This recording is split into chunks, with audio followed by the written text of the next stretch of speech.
senior lawyer telling me کہ اپر judiciary میں عورتوں کا کوئی کام نہیں ہے، حالانکہ اس وقت تک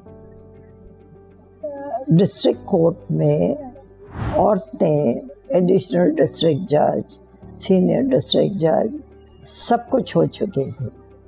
ان کو اتنا تو ایکسیپٹیبل تھا، مگر دے کوڈ ناٹ سی کہ عورتیں ہائی کورٹ اور اوپر کورٹ میں آئیں گی. میرا نام ماجدہ رضوی ہے اور ایز اے جج ہمارا ٹائٹل ہوتا ہے جسٹس ماجدہ رضوی کا. میں 1963 میں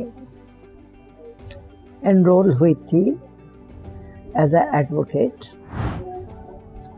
اور پریکٹس کرتی رہی، پہلے ہائی کورٹ میں، پھر سپریم کورٹ میں، اور 1994 میں I was elevated to the bench اور میں آپ کے ملک کی پہلی خاتون جج آف ہائی کورٹ ہوں. ہیومن رائٹس سے پہلے میں نے national commission on the status of women پہ کام کیا، اور وہاں پر میں نے حدود کے جو قانون تھے ان کے خلاف جنگ کی، اور اس کے اگینسٹ میں نے حدود کی رپورٹ دی 2003 میں، اور پورے حدود کے قانون تقریباً ختم ہو کے وومن پروٹیکشن ایکٹ 2006 آیا اور بہت سارے امینڈمنٹس آئے. تو that was my remarkable I should say achievement in the National Commission. اور اس میں اس وقت میں کوئی تیار نہیں تھا حدود کے قانون کو ہاتھ لگانے کے لیے. ایک میرے پاس PIA کا کیس آیا تھا، وہ تھی air hostess, she was a Parsi girl اور PIA میں working as a air hostess. اس کو 25 سال سے اوپر، 30 ایئرس سے اوپر وہ ان کو زبردستی ریٹائر کر رہے تھے.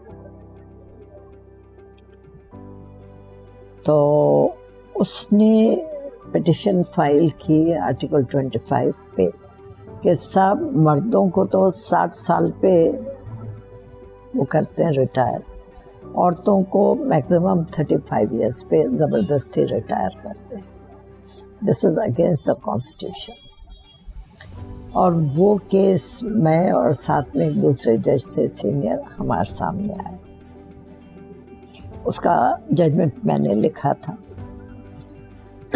اور ہم نے اس میں نوٹس دیا پہلے تو، اور PIA کے لائر آئے تو انہوں نے کہا صاحب ہم ایسا کرتے ہیں کہ 35 کے بجائے 40 ایج کر دیتے ہیں.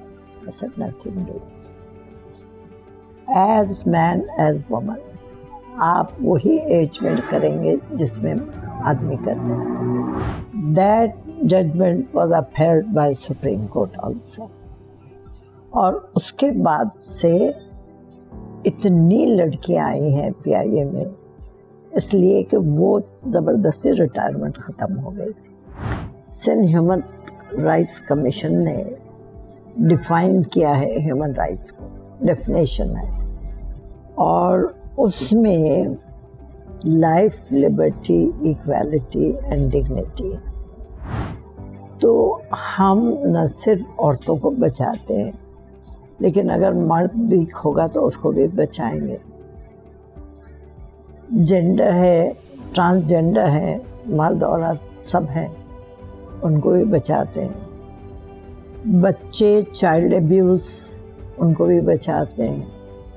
بچے تو سب سے ویکر وہ ہوتے ہیں، ان کا کوئی پروٹیکشن ہی نہیں ہوتا ہے، ان کو بھی بچاتے ہیں. پھر غربت میں جو لوگ ہیں ان کو بھی بچاتے ہیں. تو کمیشن کا مینڈیٹ بہت بڑا ہے. اور یہ تقریباً 27 ٹریٹیز ہیں جو کہ گورنمنٹ نے سائن کی ہیں، جو کہ سب کورڈ ہیں انڈر دا ہیومن رائٹس، سارے اس کے اندر۔ اور اگر آپ نے سنا ہوگا GSP+ جو پاکستان کو اسٹیٹس ملا ہے، وہ اسی لیے ملا ہے کہ 27 ٹریٹیز گورنمنٹ نے سائن کی ہیں، لیبر ہے، GBV ہے، انوائرمنٹ ہے، یہ ساری چیزیں ہیں جس کی وجہ سے وہ ٹریٹیز سائن ہوئی ہیں۔ اور ہم ان اے وے وی سی ٹو اٹ کہ ان ٹریٹیز کا کمپلائنس ہو، تاکہ ہماری جو اسٹیٹس ملی ہوئی ہے جس سے ہمیں اکانومی میں بہت فائدہ ہے اس کو پورا کر سکے۔ جب تک کمٹمنٹ نہیں ہوتی ہے نا انسان کی، کوئی کام پورا آپ نہیں کر سکتے۔ تو ٹوٹل کمٹمنٹ، ڈیڈیکیشن یہ ہونی چاہیے، ہمت ہونی چاہیے، تو کوئی بھی چیز مشکل نہیں ہوتی۔ اور میں تو ہمیشہ سے کوشش کرتی رہی کہ ہائی کورٹ میں جتنی عورتیں زیادہ آئیں اچھا ہے، اور سپریم کورٹ میں بھی آئیں، تو کچھ تو پریئر پوری ہو گئی، اینڈ آئی ہوپ کہ سپریم کورٹ میں بھی اور آئیں گی، اور ہائی کورٹس کے اندر بھی اور عورتیں آئیں گی۔ مجھے تو بڑی خوشی ہوتی ہے۔